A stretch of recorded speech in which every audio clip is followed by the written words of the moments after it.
personally, I'm not in favor. I would trade the F down before I were to do Yeah, that. I agree with you, Philip. I agree with you. You're making sense right now if we're sitting in a war room right together now, because that, Ted is a guy that has, the big size frame, the big hands, all that stuff, but he really seemed, I mean, I have a first round grade on him. Okay. So I'm not going to Okay. sit here and kill the guy, but, Mm-hmm.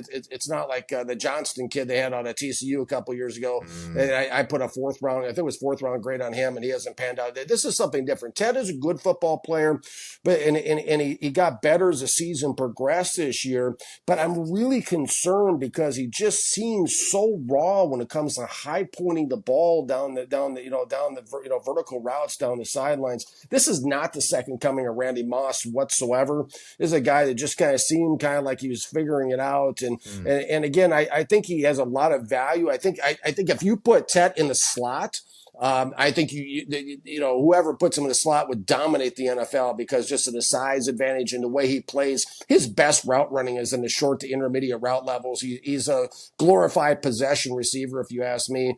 But I like Ted a lot. But no, Matthew Golden, I have a second round grade on Matthew Golden.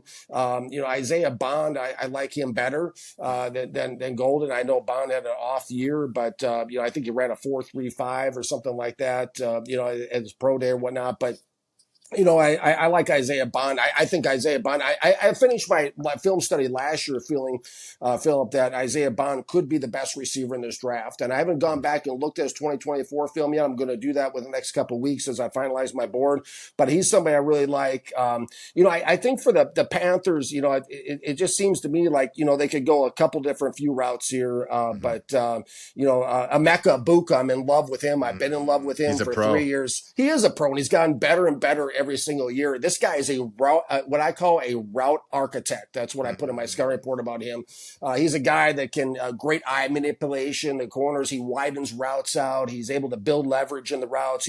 Every step he takes and every route is calculated like a math problem. Mm. I love Ibuka, and he's tough, and he's a threat at all three levels, short, intermediate, and deep. He can, it's got some yak ability on the short stuff, the bubble screens. I'm a big Ibuka fan, Mm. and just like I was a huge Jackson Smith and a Jigma fan, and all those guys who come out the Ohio State. Garrett Wilson was another one I really, really liked. I actually mocked to the Jets before the Jets even took him. But Ibuka has, is 100 plus in the right situation. I mean, and I think he would be great for a young quarterback, especially somebody Mm-hmm. like Bryce Young. I think this is a guy that, could come in and he could potentially, I mean, if Amon-Ra St. Brown can do this, this is somebody that can catch 100 plus, be target 100 plus